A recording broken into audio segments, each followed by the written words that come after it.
던지고 싸우고 불지르고, 여기가 바로 전쟁터가 아닌 낭만의 도시 프랑스입니다. 프랑스인들은 대체 왜 이렇게까지 하는 걸까요? 안녕하세요. 저는 경제닥터 박정호고요. 오늘 진단할 곳은 바로 프랑스입니다.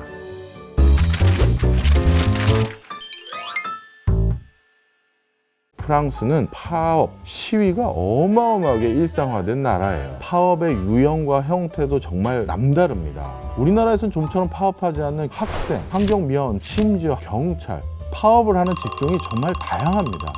파업도 약간 문화예술적으로 하나의 퍼포먼스로 생각하는 면도 많아요. 황당하고 다양한 모습들이 있는데요. 담배 디자인 바꾸니까 담배 가게 주인들이 당근을 쏟아내면서 시위를 하는 내용입니다. 농민들이 트랙터를 끌고 행진을 하기도 했고요. 보스를 납치하는 일도 있어요. 그런데 이때 보스에게 신체적 위협을 가하거나 그러진 않고요. 포도주 먹으면서 본인들의 입장을 만천하에 보여주는 경우도 상당히 많이 있습니다. 새해가 돼서 한 살 더 먹었다고 늙는 게 싫다고 시위를 하기도 하고요. 쥐 학살을 반대한다고 또 시위를 하기도 합니다. 또 축구 우승 못했다고, 메시 징계받았다고, 이런 것도 시위를 해버리게 됩니다.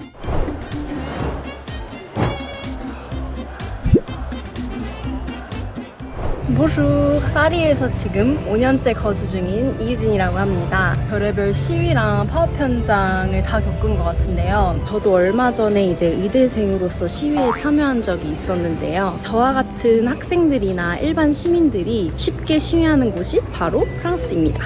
그렇다면 어떻게 프랑스에선 이렇게 많은 시위가 자주 일어날 수 있을까, 이렇게 물어보시는 분들이 많습니다. 사람들은 언제든 나도 파업을 할 수 있다고 생각하기 때문에 다른 사람들의 파업에 관대해요. 심지어 다른 사람들의 파업을 도와주는 경우도 있어요. 환경미화원분들이 파업을 했을 때 시민들이 동참해서 공공기관 앞에 쓰레기를 버리는 경우도 있었답니다. 프랑스를 연구했던 대부분의 학자들은 코알레시옹이라는 걸 굉장히 중요하게 여깁니다. 이 코알레시옹이라는 건 뭐냐 하면, 노동자들이 자신의 이익을 위해서 파업할 수 있는 일종의 권리를 말합니다. 우리나라도 분명 파업할 수 있는 권리를 가지고 있죠. 하지만 우리나라에서는요, 파업을 할지 말지를 결정하는 주체가 철저히 그 회사 또는 산업 단위에 있는 노조에서 결정을 해서 그래야지만 파업을 할 수가 있습니다. 근데 프랑스의 코알레시옹은 개인이 파업을 할 수가 있어요. 다른 분들은 다 일하는데 오늘 저는 그냥 파업하겠습니다 하면 저만 파업을 할 수가 있어요. 프랑스는 초, 중, 고등학교 정규 교육 과정에서 시민 교육 과목으로 당연한 권리 중에 하나로 파업이나 시위가 가능하다는 내용들을 적극적으로 정규 교육 과목에 포함시켜 놓고 있습니다. 그러다 보니까 자연스럽게 파업이라는 것은 권리를 요구할 수 있는 정당한 절차이다라는 인식이 강해지고 있고요. 좀 전에 말씀드린 것처럼 프랑스는 이렇게 시위와 파업이 어떤 면에서는 문화예술 퍼포먼스 같고 좀 온건한 그런 모습을 많이 추구하고 있었는데요. 그런데 최근 들어서 이런 프랑스의 파업 또는 시위가 점점 과격해지고 있습니다.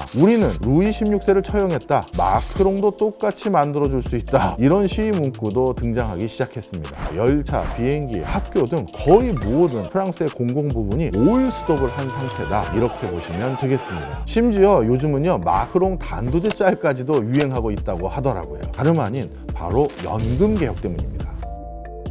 자, 그렇다면 이번에 마크롱 정부에서 제시하고 있는 연금 개혁안 내용은 무엇일까요? 일단 정년이 연장이 되고요. 연금 100%를 수령하기 위해서 근무해야 될 기간 자체도 늘리는 형태로 변경을 하려고 합니다. 단순히 말씀드리자면 더 일하고 더 늦게 받아라 라는 내용입니다. 프랑스가 이런 식으로 하는 이유가 한 가지 있습니다. 바로 올해 들여 프랑스 연금이 드디어 적자로 전환되기 시작하면서 정부 입장에서 뭔가 국민들에게 연금을 계속 지급하기 위한 차선책을 하나 마련해서 해야 될 상황이 됐습니다. 종전에는 프랑스의 청년 4명이 나이 드신 노인 1명을 부양하는 구조였습니다. 이 구조가 저출산 고령화로 인해서 청년 1명이 노인 1명을 부양해야 되는 수준까지 이르게 됩니다. 아니, 내 부모님도 용돈을 직접 주지 않는데 내가 알지도 못하는 사람을 부양하기 위해서 내 월급의 절반을 세금으로 띄어서 노인 부양하는 데 쓴다? 이건 정말 동의하기 어려운 부분이죠. 만약에 이번 연금 개혁을 정부의 안대로 진행하지 못하게 되면요, 결국 프랑스는 어마어마한 세대 갈등에 직면하게 될 것이다라는 게 프랑스 학자들의 중론입니다. 그런데 갑자기 왜 프랑스의 연금개혁 이야기를 꺼내냐 하면요, 단순히 프랑스만 해당하는 문제가 아니기 때문입니다. 특히 노동인구는 줄어들고 고령화가 갈수록 심해지는 경우는 우리 한국도 마찬가지이기 때문이죠. 우리나라 같은 경우는 현재 만 63세가 연금 수령 기준인데요, 이것을 2033년에는 만 65세로 연장하려는 그런 계획들을 가지고 있습니다. 자, 연금을 받는 시점이 늦어지는 것도 참 걱정스럽지만 또 한 가지가 더 있습니다. 과연 기초적인 생활마저 할 수 있는 수준이냐, 이거를 걱정하게 되겠죠. 프랑스는요, 소득 대체율이 유럽 국가들 중에서 가장 높은 수준으로 70%대 수준을 보이고 있습니다. 내가 한참 일하고 있었을 때의 받았던 연봉의 70% 정도 수준을 바로 연금으로 지급해 주겠다는 거죠. 한국은 소득 대체율이 40%조차도 조금 모자랄 법한 수준입니다. 이거는 연금을 받는 것조차도 그게 과연 내 노후에 얼마나 도움이 될지 그것마저도 의구심이 있는 상황이죠. 프랑스는요, 2021년 기준으로 GDP 중에서 연금 지출이 차지하는 비중이 무려 14.5%입니다. 우리나라는 3.6% 수준 정도 되고 있습니다. 따라서 우리나라는 아직까지 GDP에서 연금 지출이 차지하는 비중이 크지는 않습니다만, 우리는 전 세계에서 가장 빠른 초고령 사회 그리고 저출산 고령화 사회로 진입하고 있는 국가이기 때문에 우리나라도 GDP에서 연금이 차지하는 비중은 앞으로 매해 급격히 늘어난다, 이렇게 보시면 되겠습니다. 당연히 프랑스는 나이 드신 분들에게 연금을 두둑하게 주다 보니까 빈곤선 아래에서 생활하는 노인 빈곤자들은 적겠죠. 실제로 EU 통계청 자료에 따르면요, 빈곤선 아래에서 생활을 하는 연금 생활자는 프랑스 전체의 9.4%밖에 안 됩니다. 그런데 한국 같은 경우는 노인 빈곤율이 가장 높은 사회 문제 중에 하나다, 이렇게 보시면 되겠습니다. 자, 그렇다면 우리나라의 연금 개혁은 어떻게 해야 될까요? 아직까지는 연금이 쌓이고 있는 건 사실입니다. 하지만 2040년부터는요, 정말 연금을 찾아가는 사람이 기하급수적으로 늘다 보니까 연금이 급격히 줄어들기 시작하고요, 그렇게 되면 아주 단기간에 적자로 전환돼서 고갈까지 이르는 기간은 전 세계에서 아마 대한민국이 제일 빠를 수도 있다, 이런 결과들도 많이 얘기하고 있습니다. 지금 90년대생부터는 자칫 잘못하면 이거 국민연금 못 받는 거 아니야? 이런 소리도 나올 법하죠.